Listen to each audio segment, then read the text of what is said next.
Greetings, fellow marketers, entrepreneurs, innovators, creators, anyone who really digs branding. It's so great to have you here, and I'm really excited to talk today about the incredible importance of building a logo. And I'm hoping you're excited for this one because it is one of the most important, if not the most important, visual thing you're going to do for your company. So I have to warn you ahead of time. I've been in the marketing business a long time, and I've worked with many designers, many creative agencies, many consultants. I've been a consultant, I've been in an agency, I've been in a Fortune 50, I've been an entrepreneur. The first thing when somebody is going to talk to you about branding, they're going to say, the first thing we have to do is create a logo for you. Now, what I want you to do is to forget that advice. That is not the first thing you're going to do is create a logo. That's going to be one of the last things you do. If you look at the importance of building a brand identity, you need to understand your target audience. You need to fully understand what you are, what your mission is, what your vision is as a company, and what your values are. Until that is complete, you shouldn't ever go into the design process. You can start thinking about a logo, but don't develop one until you've gone through the process of really understanding the value, the personality of your brand. Then I think you should think about your color scheme, think about your typography, learn about psychology, learn about consumer behavior, and what those scientific factors have to do with triggering someone's mind and building an impression about your brand. Then it's time to start with a logo. So what is a logo? It is a visual and textual mark used to identify your brand. I call it your face to the world. It comes from the word logotype, which was originally coined in the branding industry. And it is recognizable as a symbol immediately to you, your product, your company. So a logo is really important. And a logo is important not just because it is a visual representation, but is something that you are going to use in a number of different applications, from your website to anything you put on a printed piece of paper. It could be merchandise, absolutely your apps, etc. So it is your face to the world, and what I want you to do is I want you to get it right the first time. Don't just be going to Canva and making something up or copying a competitor. Invest in getting your logo done correctly the first time. So why is this important? It's really important because it reveals your identity. Remember, I talked about personality and vision and values of your company? The logo should reflect that. You should be able to look at it and understand that this is the company, this is what they believe in. The best company, the best logos in the world stand the test of time. It invites the audience to get to know who you are because you've done it based on a personality. It distinguishes you from your competitors. So if I look at the Nike swoosh versus the Adidas icon, I know specifically who they are, how they're different, the differences in their personality. It also facilitates brand loyalty.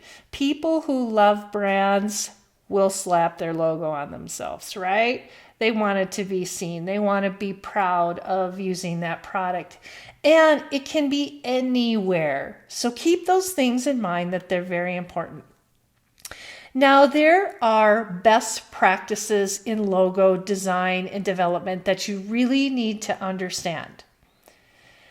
Logos must be simple, memorable, timeless, versatile, and appropriate. So you can see on my screen here that I have 6 of the most iconic logos in the world.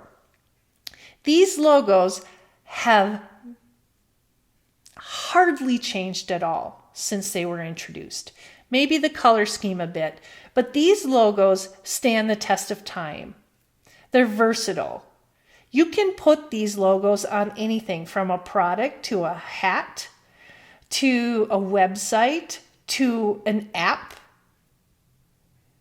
They're small, they're distinct, they're clean, they're simple, they're easy to understand, and they are memorable. So your logos that you're designing for your company should meet these 5 standards. So let's look at a few logos. These are what I call the mistakes. So remember I said do it right the first time? In this case, we've got some of the worst logos ever designed, thanks to the internet. The detail doctor, if you look at the detail doctor, what is missing? If you are the detail doctor of automobiles, why on earth would you use a car without wheels? Does that look like it's detailed? There's no colors, there's no finishing on this. Be careful how you develop your words, your typography, etc. You may look at a logo over and over again and think it's great and not see what the world sees. So you need to test your logo. So here we have Kids Exchange, which I think might be, I'm not exactly sure what this might be, but if you read it closely, it could say Kids Sex Change. Megaflix, look at the FLICKS. Just a tiny little bit of the L and the I looks like it might say something else. Now, some people claim that the Kraft Foods logo has too much going on. There's too many colors. It's not simple enough. Kraft, if you think of like the iconic Kraft macaroni and cheese, now that's a good logo. That's been around for forever and is very easy to read. Now, this Kraft looks like it's trying to be a little bit of everything to everybody. Now, some will argue that the Verizon logo, there's really no need for the check mark, or I'm not quite sure what that is on top of a logo, what it's supposed to represent or mean. But that's also a mistake that many companies make, is that they think they have to have some sort of icon to go in addition to fancy up the logo or make it look distinct. If it's meaningless, don't use it. Some people believe that the Pepsi logo looks like a round ball in terms of a stomach. So if you drink too much sugar pop, you might, or soda, sorry, my Midwest twang is coming out here. It might look a little bit like a round stomach. So keep this in mind. I want you to start looking at different logos in details and asking yourself the questions, are they simple? Do they make sense? Is it saying something it shouldn't? And pass it around and get other people's opinions as well. So think about the logos that really pass the test. What are some of those iconic logos that have been around forever, are memorable, timeless, versatile, appropriate, stand the test of time? Here are a sampling of logos from students in my course. So every semester I teach entrepreneurial marketing, and our students come up with a new product and they create a brand identity, they create a logo. And then I have all of my students in all of my marketing classes, up to 200 students, vote on each of them. So here are some of the winners.